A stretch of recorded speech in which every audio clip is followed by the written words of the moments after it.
Good morning, students. So today's topic is principle of inclusion and exclusion. We know that the cardinality of a set P is basically the number of unique elements in that set. So it is denoted by mod P, or sometimes we will denote it by N. So first principle of the inclusion and exclusion is that let P and Q be any two non-disjoint sets. Then cardinality of P union Q, this is equal to cardinality of P plus cardinality of Q minus cardinality of P intersection Q. So I have already made the figure. So this is the P minus Q part, this is Q minus P part, and this middle one is P intersection Q part. So basically if we have to find the P union Q, this will be the addition of all these three disjoint sets, that is P minus Q plus Q minus P and P intersection Q. So I have already written here from figure first, or we can say from this figure, we see that P union Q can seen to be the union of three disjoint sets, that is P minus Q, Q minus P and P intersection Q. So I will write here. So अब हमें यहाँ से क्या find करना है? So first of all I will write cardinality of P union Q, this is equal to cardinality of P minus Q, then plus cardinality of Q minus P and plus cardinality of P intersection Q. So name it as equation first. Now I will find the cardinality of P and also cardinality of P, this is equal to cardinality of P minus Q, then plus cardinality of P intersection Q. So name it as second. Similarly cardinality of Q, this is equal to cardinality of Q minus P, then plus cardinality of P intersection Q. Name it as third. So combining second and third, we get cardinality of P plus cardinality of Q, this is equal to cardinality of P minus Q, then plus cardinality of Q minus P, and this will become 2 times. So it becomes 2 times cardinality of P intersection Q.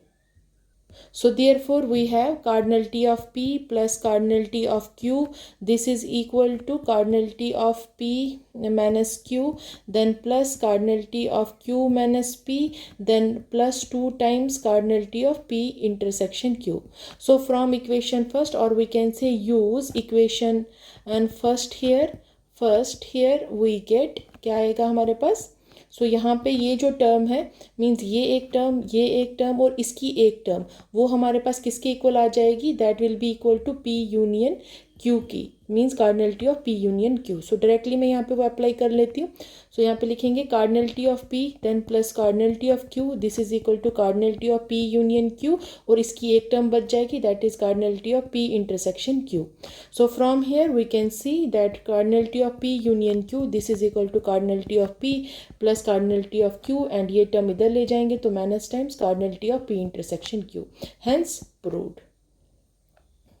Next theorem is that let P, Q and R are three finite sets, then we have to show that cardinality of P union Q union R, this is equal to cardinality of P plus cardinality of Q plus cardinality of R minus cardinality of P intersection Q minus cardinality of P intersection R minus cardinality of Q intersection R plus cardinality of P intersection Q intersection R. So I will write here using theorem first, we have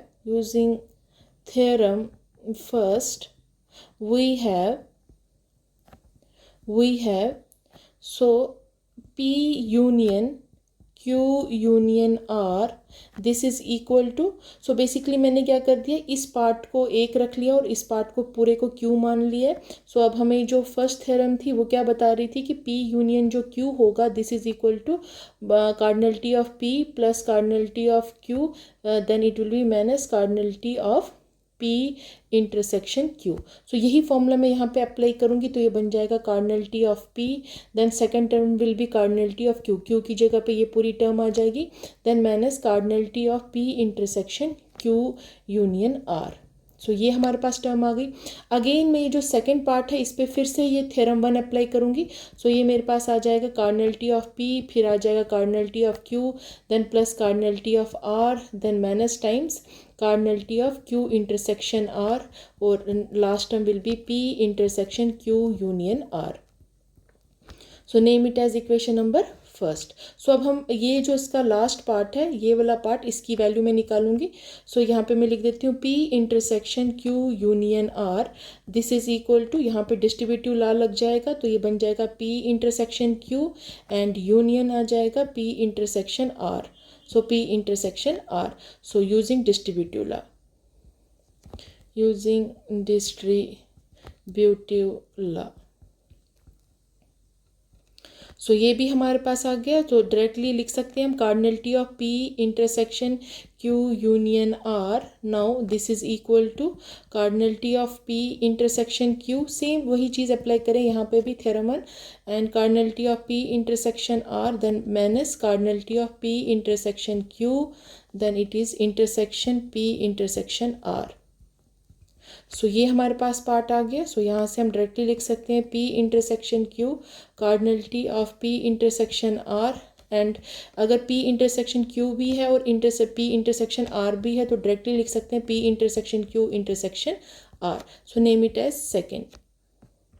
so combining second, और we can say putting second in third, putting second in first, we get, अब हम इसमें first में ये वाली values first में वापस substitute करेंगे तो हमारे पास जो मेन स्टेटमेंट थी वही आ जाएगी, that is P union Q union R, that is cardinality of this term is equal to cardinality of P plus cardinality of Q plus cardinality of R minus cardinality of P intersection Q minus cardinality of P intersection R minus cardinality of Q intersection P, then plus cardinality of P intersection Q intersection R। So hence proved. This is the general formula for the inclusion exclusion principle. So for n terms we have to use this formula, and it is cardinality of P1 union P2 union so on up to Pn. This is equal to summation of cardinality of Pi's and i's from 1 to n in this closed interval, and similarly some minus times summation of this quantity, that is cardinality of Pi intersection Pj, and here I and j is between in these intervals, and plus summation it is cardinality of Pi intersection Pj intersection Pk with these limits, or we can say with these intervals, plus so on up to minus 1 raising power n minus 1, then cardinality of P1 intersection P2 intersection so on up to Pn.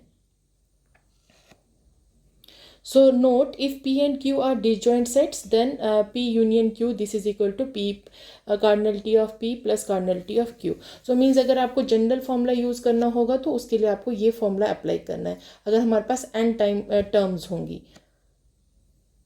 सो अब हम इसके ऊपर कुछ example solve करते हैं। So first example है, in a group of 45 students 22 can speak Hindi only, 12 can speak English only. How many can speak both Hindi and English? How many can speak Hindi and how many can speak English? So अब हमें ये चीज़ क्या करनी है, prove करनी है।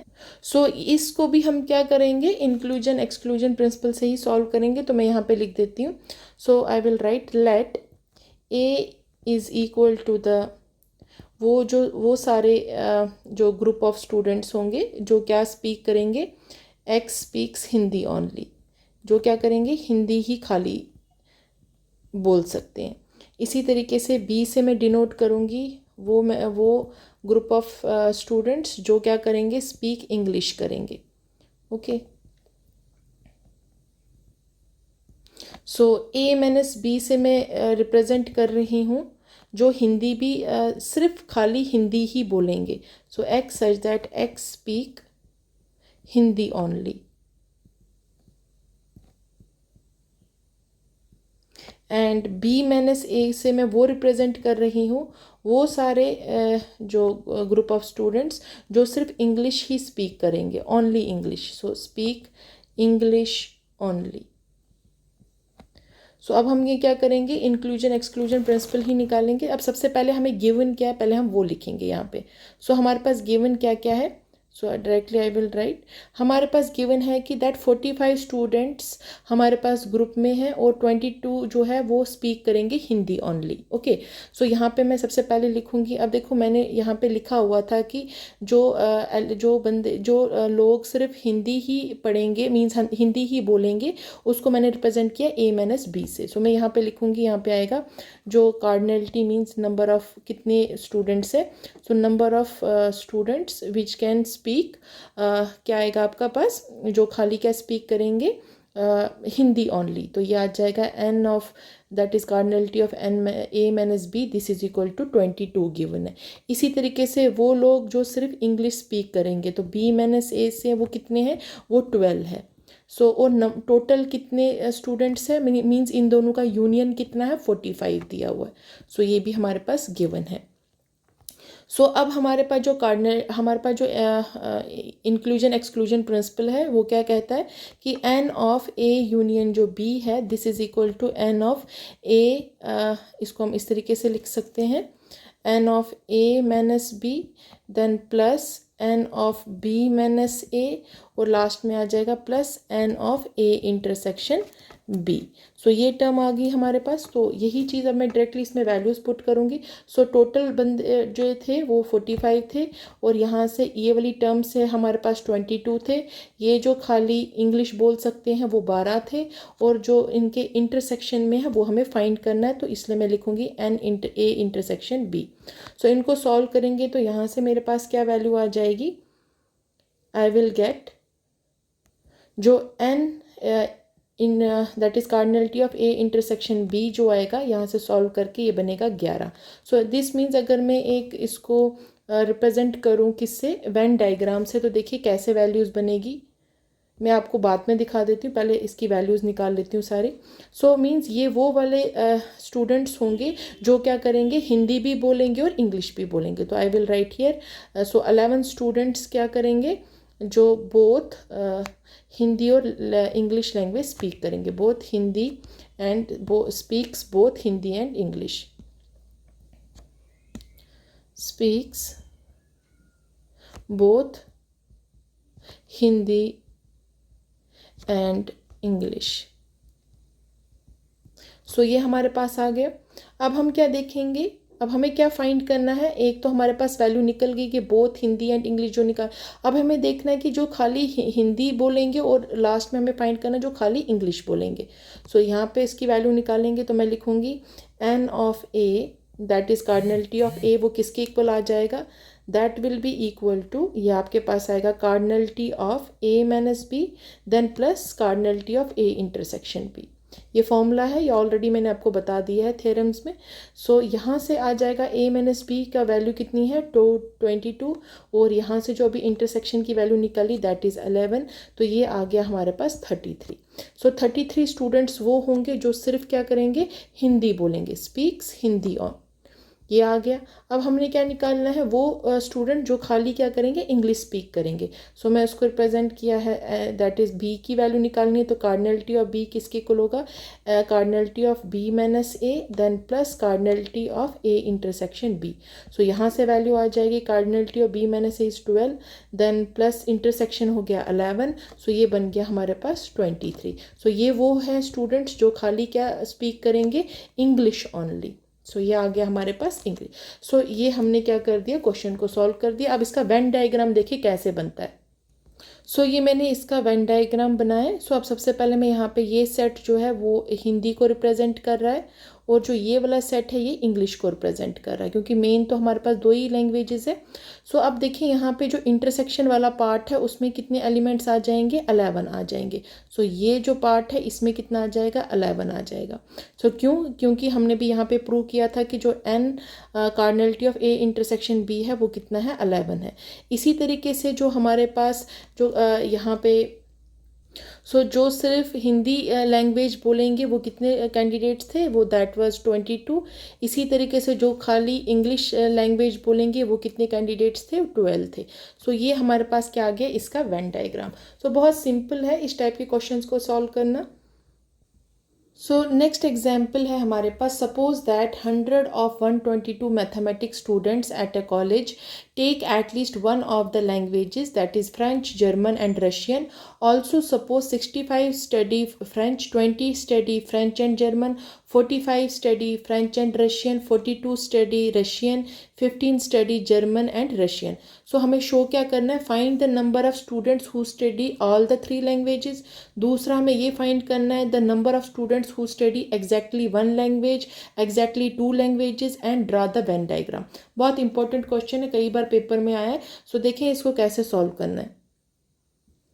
सो सबसे पहले मैं क्या लिखूंगी यहाँ पे, कार्डिनलिटी ऑफ, जो मेरे पास मतलब फ्रेंच लैंग्वेज है तो मैं इसको लैंग्वेज को यहाँ पे, जैसे फ्रेंच है तो उसको मैं एफ से डिनोट कर रही हूँ, इसी तरीके से जर्मन को जी से करूँगी और रशियन को आर से. सो कार्डिनलिटी ऑफ एफ कितने सारे जो लोग हैं जो सिर्फ फ्रेंच जो लैंग्वेज है वो क्या करेंगे, पढ़ेंगे, वो कितने थे यहाँ पे आप देखेंगे, यहाँ से वो 65 थे. 65 स्टडी फ्रेंच. तो यहाँ से मैं लिख सकती हूँ, ये आ गया आपके पास 65. इसी तरीके से मैंने देखना है जो टोटल नंबर जो सिर्फ जर्मन लैंग्वेज पढ़ेंगे वो कितने एलिमेंट, कितने स्टूडेंट्स हो जाएंगे, वो आपके पास आ जाएगा, दैट विल बी 45.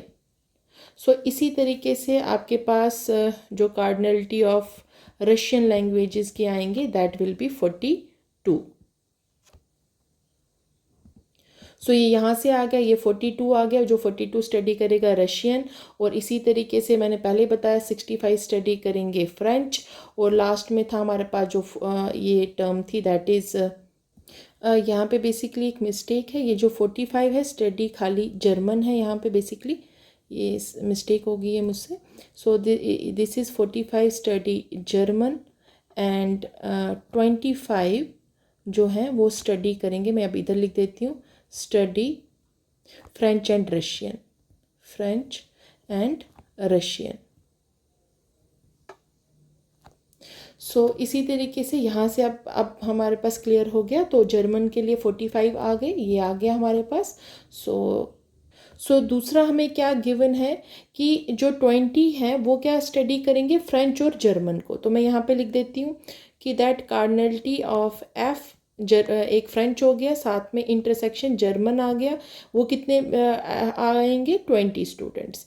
इसी तरीके से अगला हमें दिया हुआ था कि 25 स्टडी करेंगे फ्रेंच और रशियन को. So I will write here cardinality of, ये आ जाएगा फ्रेंच एंड रशियन में आ गए आपके पास कितने कैंडिडेट्स, 25. और हमारे पास एक और है, दैट इज़ 15 जो स्टडी करेंगे जर्मन और रशियन. सो मैं लिखूँगी यहाँ पे cardinality of G intersection R, वो किसके इक्वल आ जाएगा, 15 के इक्वल.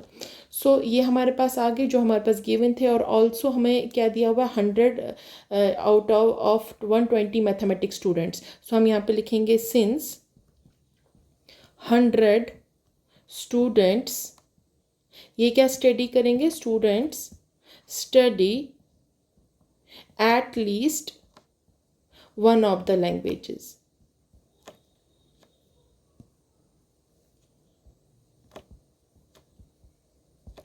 सो यहाँ से हमारे पास आ जाएगा कि that N cardinality of F, that is union German means French, union German, union Russian जो आएगा उसकी वैल्यू हमारे पास कितनी आएगी, 100 आ गई.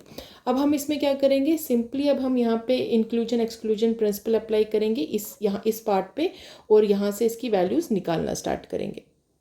सो अब हमारा फर्स्ट पार्ट आ जाएगा इसमें कि जो हमें फाइंड करना है, दैट इज़ हमें क्या फाइंड करना है, ए पार्ट में find the number of students who study all the 3 languages. तो हम लिखेंगे now cardinality of F union G union R, this is equal to cardinality of F then plus cardinality of G plus cardinality of R then minus n time means cardinality of F intersection G then minus cardinality of G intersection R then minus cardinality of F intersection R then plus cardinality of F intersection G intersection R. So ये हमने जो inclusion exclusion principle का second theorem है वो मैंने apply किया.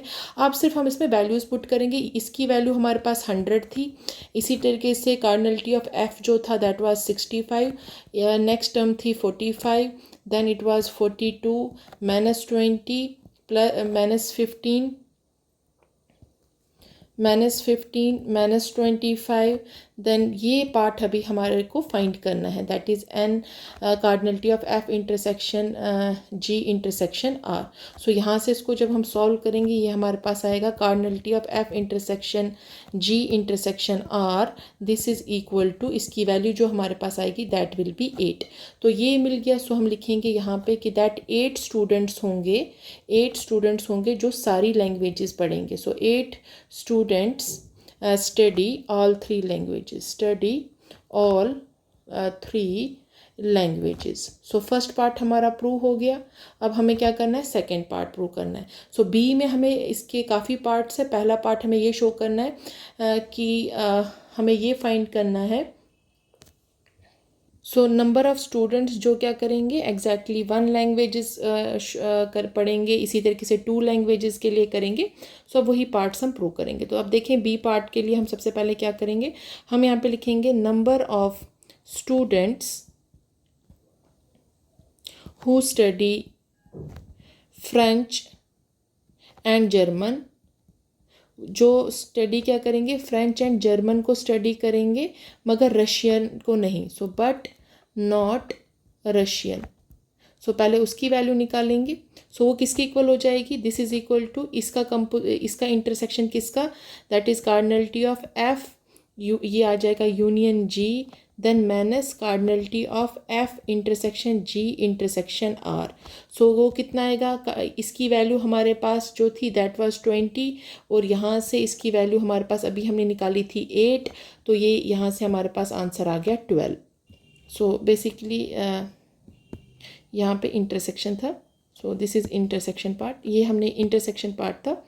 सो F intersection जी जो part हो गया, मींस वो स्टूडेंट जो सिर्फ फ्रेंच और जर्मन को पढ़ेंगे वो कितने थे, 20 थे, और जो ये तीनों को पढ़ेंगे वो कितने आए थे, हमारे पास 8 आ गए। सो यहाँ से इसकी वैल्यू आ गई। इसी तरीके से हम निकालेंगे नंबर ऑफ स्टूडेंट्स जो क्या खाली स्टडी करेंगे, स्टूडेंट्स हु स्टडी फ्रेंच और जर्मन कर लिया था, मैं जर्मन एंड रशियन करती हूँ, जर्मन एंड रशियन, मगर not French, but not French. तो अब ये क्या बन जाएगा, हमारे पास फॉर्मूला बन जाएगा, this is equal to cardinality of G intersection R minus cardinality of F intersection G intersection R. Simply values put करेंगे, यहाँ पे इसकी वैल्यू थी 15 और यहाँ से आ जाएगा यही 8, तो हम इसको सब्ट्रैक्ट करेंगे तो 7 आएगा। इसी तरीके से हमारे पास आएंगे नंबर ऑफ स्टूडेंट्स जो क्या करेंगे, हु स्टडी ये फ्रेंच करेंगे और रशियन करेंगे, बट नॉट जर्मन।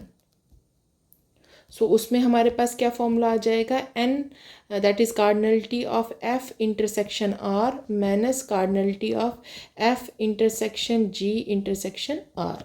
सो यहाँ से इसकी वैल्यू कितनी आ जाएगी, इसकी वैल्यू थी 25 एंड यहाँ पे 8 आ गया, दैट विल बी 17। सो ये हमारे पास आ गया।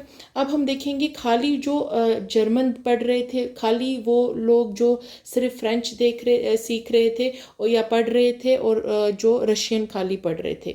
सो यहाँ पे हम लिखेंगे number of students studying French only या ओनली फ्रेंच। सो वो कितने आ जाएंगे, so I will write this is equal to, वो आ जाएगा हमारे पास cardinality of F minus cardinality of F intersection G, और आ जाएगा minus cardinality of F intersection R, then plus cardinality of F intersection G intersection R. So ये formula आ जाएगा इसके लिए। सो वो इसकी वैल्यू सब्स्टिट्यूट कर लो, ये याद था 65, इसकी वैल्यू थी हमारे पास 20, इस टर्म की वैल्यू 25 थी और लास्ट की 8 थी, तो यहाँ से हमारे पास वैल्यू आ गई 28।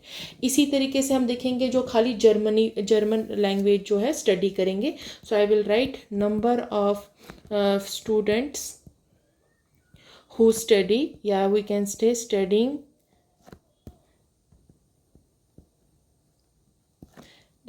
only German जस्ट आपको फॉर्मूलाज ध्यान रखना है, उन्हीं फॉर्मूलाज का यूज़ होगा।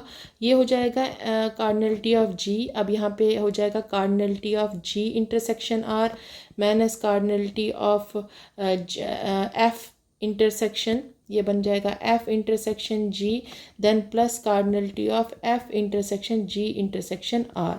सो यहाँ से वैल्यूज़ आएगी 45 minus 15 minus 20 plus 8, this is equal to 18 आएगा।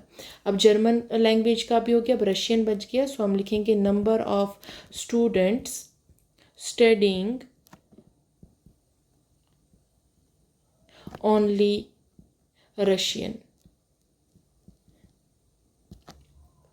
सो हमारे पास कितने आ जाएंगे एलिमेंट्स यहाँ पे, ये हो जाएगा एन, ये बन गया आपके पास cardinality of R minus cardinality of F intersection R minus cardinality of G intersection R plus cardinality of F intersection G intersection R. So ये आपको पता होना चाहिए कि जैसे मैंने लिखा है एफ इंटरसेक्शन आर, तो ये मतलब जो खाली क्या पढ़ेंगे, फ्रेंच और रशियन पढ़ेंगे। इसी तरह से जो जर्मन और रशियन पढ़ेंगे, सो ये सारा इसमें आएगा। तो इसकी वैल्यूज़ अब डायरेक्टली सब्स्टिट्यूट कर लो, तो ये आएगा आपके पास 42 माइनस 25 माइनस 15 प्लस 8, ये आपके पास 10 बन गया। सो अब हमें एक और टर्म निकालनी है, that is number of students who do not, क्योंकि हमें वेन डायग्राम में ये सब शो करना है, students who do not study any languages, so study any of the languages, any of the languages। so उस केस में क्या हो जाएगा, हमारे पास जो हमें क्या निकालना है, एन वो क्या होगा, मीन्स कोई भी लैंग्वेज नहीं पढ़ेगा। अभी हमने बोला था जो सारे लैंग्वेजेस पढ़ेंगे उसकी वैल्यू आई थी 8, तो मीन्स उसका कंप्लीमेंट देखना है। So means F intersection G intersection R का क्या आ जाएगा, कंप्लीमेंट, ये देखना है हमने। सो वो किसके इक्वल आ जाएगा, this is equal to universal set के साथ उसका subtraction, that is U, cardinality of U minus cardinality of, that is ये आ जाएगा आपके पास F union G union R. So वो कितना था, ये हमारे पास टोटल एलिमेंट्स जो टोटल थे वो 120 स्टूडेंट्स थे, उनमें से कितने हो गए यहाँ से, इनका वैल्यू थी 100, तो ये हमारे पास जो टोटल स्टूडेंट्स बच गए दैट इज़ 20। सो ये भी आ गया। अब हमें इसकी वेन डायग्राम बनानी है और साथ में क्या फाइंड करना है कि जो एग्जैक्टली 1 लैंग्वेज पढ़ेंगे और जो 2 लैंग्वेजेस पढ़ेंगे। सो ये मैंने इसका वेन डायग्राम बना लिया है। सो ये हमारे पास यूनिवर्सल सेट हो गया। सो इसकी अभी मैंने यहीं से हमने वैल्यू कितनी निकाली थी, 20 निकाली थी, तो मैं डायरेक्टली लिख सकती हूँ जो हमारी इसकी वैल्यू आई थी। तो जो इसका मतलब कंप्लीमेंट में जो हमारी वैल्यू आई थी, यूनिवर्सल सेट की नहीं, जो मीन्स हमारा लास्ट में जो हमने कंप्लीमेंट निकाला था, this one that is N cardinality of F intersection G intersection R का कंप्लीमेंट। सो बेसिकली उसकी वैल्यू हमारे पास कितनी आएगी, 20 आएगी, वो यहाँ पे शो हो गया। सो ये सेट बन गया जो फ्रेंच लैंग्वेजेस पढ़ेंगे, ये सेट आ गया जो जर्मन लैंग्वेजेस पढ़ेंगे, और ये सेट आ गया जो रशियन लैंग्वेजेस पढ़ेंगे। अब सीधा यहाँ पे यही सारी चीज़ें आपको शो करनी है। अब जैसे मैं आपको बताऊँ, सो वो स्टूडेंट जो खाली फ्रेंच पढ़ेंगे वो थे 28, तो मैं यहाँ पे पुट करूँगी। इसी तरीके से वो स्टूडेंट जो खाली क्या पढ़ेंगे, जर्मन पढ़ेंगे, वो थे 18, तो वो मैं यहाँ पे पुट करूँगी। इसी तरीके से जो खाली रशियन पढ़ेंगे वो थे 10, तो वो इस ग्रुप में आ जाएंगे, मीन्स इस सेट में आ जाएंगे। जो स्टूडेंट्स फ्रेंच और जर्मन पढ़ेंगे मगर रशियन नहीं पढ़ेंगे वो थे 12, सो वो कहाँ पे आएगा, इन दोनों के यहाँ पे इंटरसेक्शन में। इसी तरीके से वो जो स्टूडेंट्स जर्मन और रशियन पढ़ेंगे मगर फ्रेंच नहीं पढ़ेंगे, मीन जर्मन भी पढ़ेंगे रशियन भी पढ़ेंगे मगर फ्रेंच नहीं पढ़ेंगे, वो कितने थे 7, तो मीन्स वो इनके इंटरसेक्शन में आ जाएगा। इसी तरीके से वो स्टूडेंट जो फ्रेंच और रशियन पढ़ेंगे, ये फ्रेंच पढ़ेंगे और क्या पढ़ेंगे, ये रशियन पढ़ेंगे मगर जर्मन नहीं पढ़ेंगे, तो मीन्स वो इसके इंटरसेक्शन में आएगा, दैट विल बी 17, ये वो थे 17। सो इसी तरीके से ऑलरेडी मैंने ये सारी चीज़ें लिख दी। और हमारे पास एक और टर्म थी, दैट वाज जो कि सारी लैंग्वेजेस पढ़ेंगे, मीन्स 3 की 3 लैंग्वेजेस पढ़ेंगे, वो 8 थे। सो वो आपका कहाँ पे आएगा, इन तीनों के इंटरसेक्शन में। और जो हमारे पास कंप्लीमेंट वाला आया था वो last term, that will be in this part. So ये हमारे पास आ गया, मीन जो ये वो वाले स्टूडेंट्स थे वो जो कोई भी लैंग्वेज नहीं पढ़ेंगे, ये इनका वेन डायग्राम बन गया। अब हम क्या निकालना है, हमें लास्ट से हमें 2 पार्ट और निकालने थे, that is number of students जो क्या पढ़ेंगे, I will write here number of students studying exactly one language. Studying exactly one language. So वो किसके इक्वल आ जाएगा?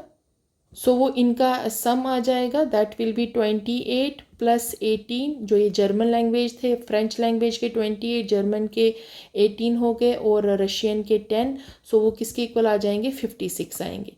इसी तरीके से number of students studying exactly 2 languages. अब अगर 2 लैंग्वेजेस की बात करेंगे, सो यहाँ पे क्या आ जाएगा हमारे पास? वो आ जाएंगे हमारे पास जो इसके इंटरसेक्शन के पार्ट में थे, तो ये आ जाएगा 12, देन +17 +7, और वो कितना आ जाएगा? 36। सो हेंस प्रूव्ड। तो इस तरीके से आपको क्या करना है, जो इंक्लूजन एक्सक्लूजन प्रिंसिपल पे क्वेश्चंस होंगे ऐसे सॉल्व करने, और क्वेश्चन सॉल्व करें इसके ऊपर। और ये थोड़ा सा कोई क्वेश्चन थोड़ा लेंथी होता है, मगर अगर आपको प्रोसीजर समझ आ जाएगा तो आपके लिए ईजी हो जाएगा, फिर मुश्किल नहीं लगेगा। So thank you.